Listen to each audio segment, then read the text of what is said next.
Hey everyone, if the killers were to escape the entity's realm, which of them would be the greatest threat to humanity? Which would decide to give up their killing ways, and which would continue on and potentially even try to destroy humanity in some cases, either directly or indirectly? Let's first rule out the non-threats. Pyramid Head sees the realm as a job, which he accepted, and so upon gaining freedom from the realm, I think he'd simply go back to the long rest, a sort of hibernation seemingly, until he's next needed. I doubt he'd just decide to go and become a random slasher. Wraith would also be a non-threat, I think. The reason for Wraith killing currently seems to be simply out of defeat. The entity haunted his life, twisting him into a killer, and so if he was suddenly free, I think he'd undeniably be broken and haunted by his experiences, but he wouldn't want to continue as soon as he had the option to. Therefore, I think Wraith would maybe just go hide away somewhere and wouldn't kill. Nurse is similar in that she's likely very tired and defeated by the entity and its realm. If she escapes, she's probably just going to collapse in exhaustion and rest for a long time. She goes through intense pain serving the entity whenever she blinks, and so I think with freedom, she would resign herself to peace finally. Twins upon gaining freedom would go hide away somewhere too, I think. They'd get a simple life and live away from people, not wanting to cause harm after being hunted all their lives, and in the realm being servants to this evil being. This one admittedly is dependent on Victor, as he's the more violent of the two. He could very well decide to run off alone, and would maybe cause a bit of harm. Next, let's look at those who do pose some threat, but quite a small one. Bubba, for example, would definitely cause harm upon his freedom, likely simply out of confusion. He'd spin around with his chainsaw, pushing back anyone who approached, and he'd eventually be arrested or something like that, but would cause a few deaths potentially. Trapper is a bit of a wild card, as he seems to flip-flop sides a lot when it comes to what he wants and his morality. Even if he did decide to be violent though, I don't think he would get very far in the modern day, as he's originally from the early 1900s seemingly. A few deaths again, potentially. Billy would be similar to Bubba, I think, and just dart about killing anyone who came close, as a means to defend himself, and in his case for some enjoyment too. He's just a guy with a chainsaw though at the end of the day, so his damage would be minimal. Myers, we've sort of seen what's possible when it comes to him. The most damage I think he does is maybe into the tens of deaths, obviously not great still, but I think he's perfectly stoppable with relative ease. He can be locked up still and restrained. His damage to humanity would be dependent on how fast they can capture him. Clown was very sloppy in his lore, and now in the modern world he'd stand even less of a chance of lasting before capture. He could maybe claim a few more fingers, but he'd ultimately get captured quite quickly, causing a small amount of harm. Legion are sort of the same, with a lot of inexperience.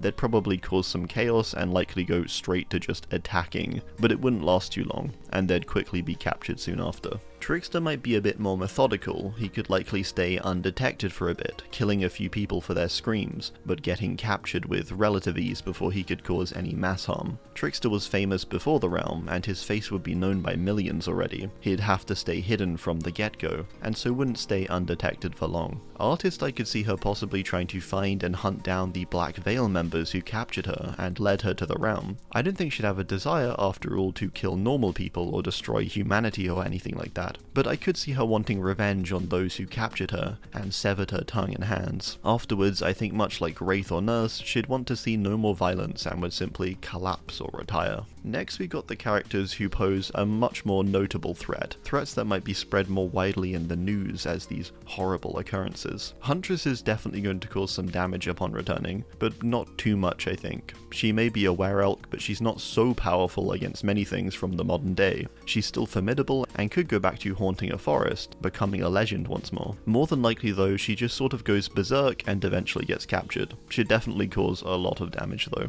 Hag could be a notable threat, with her able to use hexes and potentially even create more hags or more creatures like herself with their use. If she managed to hide herself away and resist her urges to just attack, she could cause some continuous damage to a town or city even potentially, taking people now and then and possibly turning them or simply consuming them. She'd likely become a legend of some kind in the area. Pig could cause quite a substantial threat, likely intending to run her own games or trials in the real world. Maybe she'd even try and run entity-like trials in the real world. Admittedly, I don't think she'd manage it for very long, but I do think she'd pull a few off with her new knowledge of the realm. She'd be a lot more ruthless now too, and would have even less desire to spare anyone she brought into them. She is just a person though, and only capable of so much, and so would eventually be captured.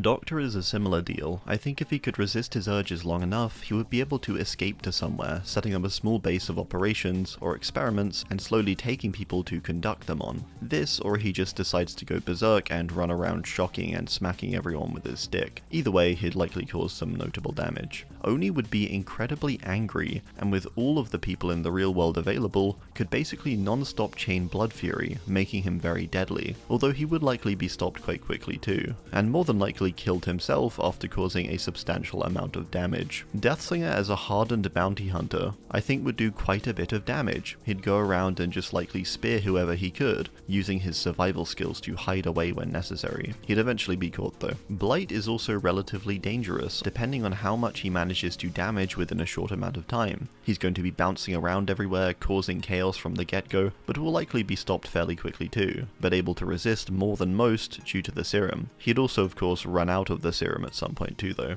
Knight is another case of definitely being threatening, but also being a bit outdated with his sword and armor. Knight strolling through the street is going to be met with a police presence quite quickly, I imagine. I could see him causing some definite harm, especially with his guards, but soon being stopped. It may be a bit harder in this case too, as he's seemingly a zombie of some kind, or some kind of undead creature at this point. Skull Merchant could be threatening, as she'd be able to pick up where she left off pretty much. She could go back to her CEO hunts and scrapping of companies, and could pretty much continue on. She'd maybe be a bit more of a threat now, buffed up a bit, and more experienced and hardened from the trials. I could see her causing quite substantial harm, possibly causing into the hundreds of deaths over time. Chucky would do about as much damage as he was before he came to the realm, simply running around killing when he can and causing deaths. He'd stay hidden in his doll form, disguising himself as just a simple doll. He'd likely keep it up for quite some time, but would likely eventually be captured also. Unknown may be surprising to see so low, but there's little in its lore to indicate that it wants to be known directly. I mean, before Olivia in its lore, no one even knew entirely if Unknown's stories were properly connected, or what it looked like, or what it was. Further in the years it was present, from as far back as the 1700 seance, all the way back to the current day, it only seemed to kill a handful of people that we know of, sometimes with decades in between these killings. It's not great, of course, you can't really stop it, but at least it doesn't want to be worse beyond sort of haunting a town.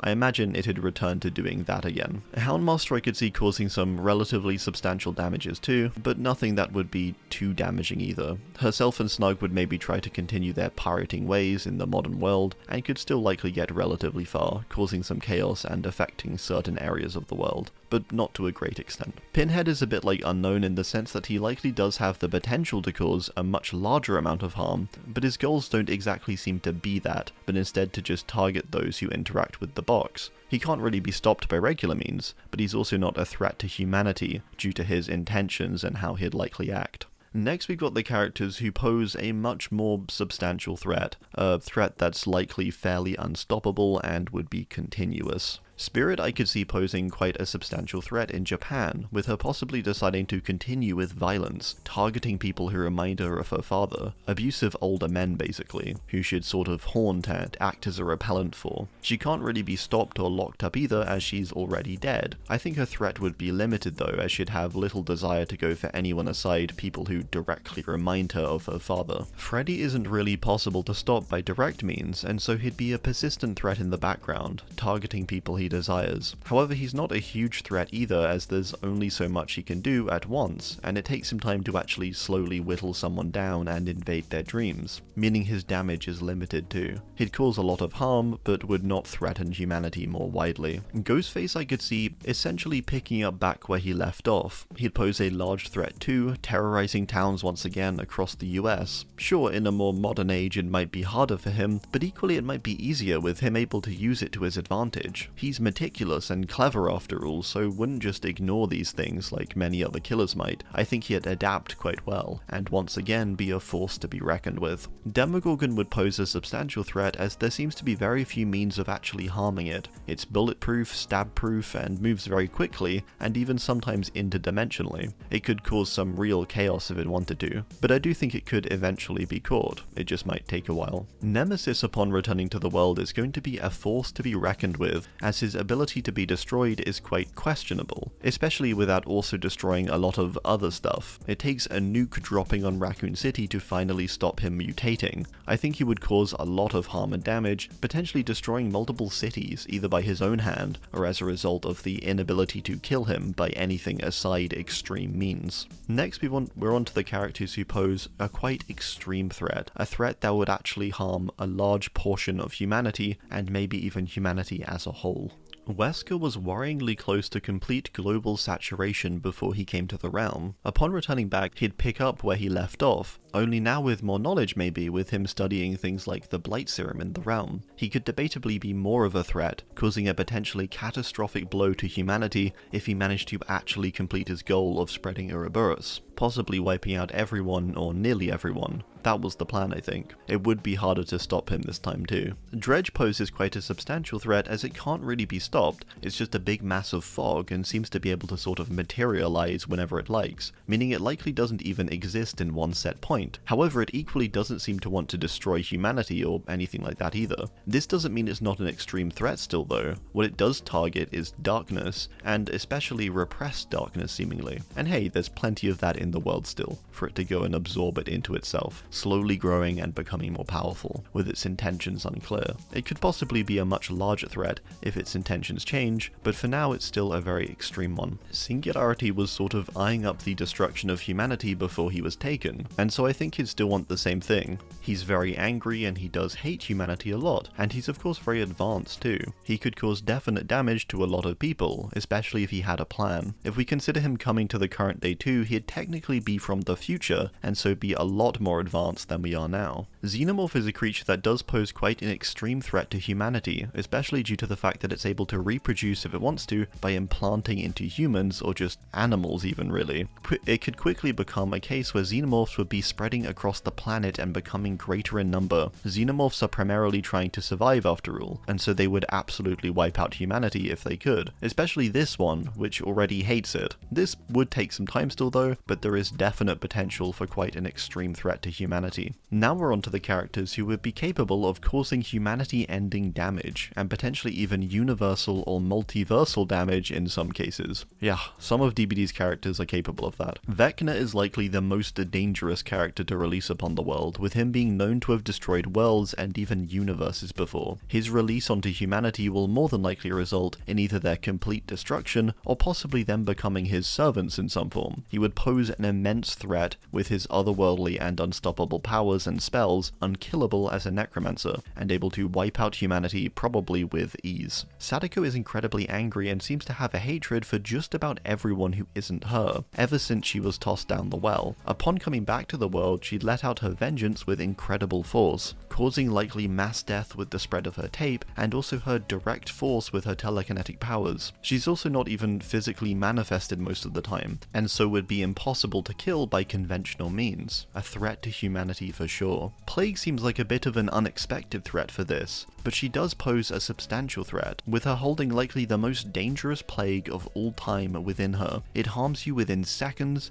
it is incredibly contagious, and the cure is not accessible in the real world. If plague managed to infect enough people, and this wasn't contained in time, it would be catastrophic for humanity, and possibly cause the complete destruction of it. Dracula is going to be returning to the real world after being killed by a human, and would want revenge for sure. He definitely has the power and the ability, and will likely begin to exact his revenge, doing everything he can to regain power. I think he is a little more debatable, and seeing as he has been defeated by humans before, it could surely happen again. However, I do think he has the capacity to cause a lot of damage. Thanks for watching, and goodbye.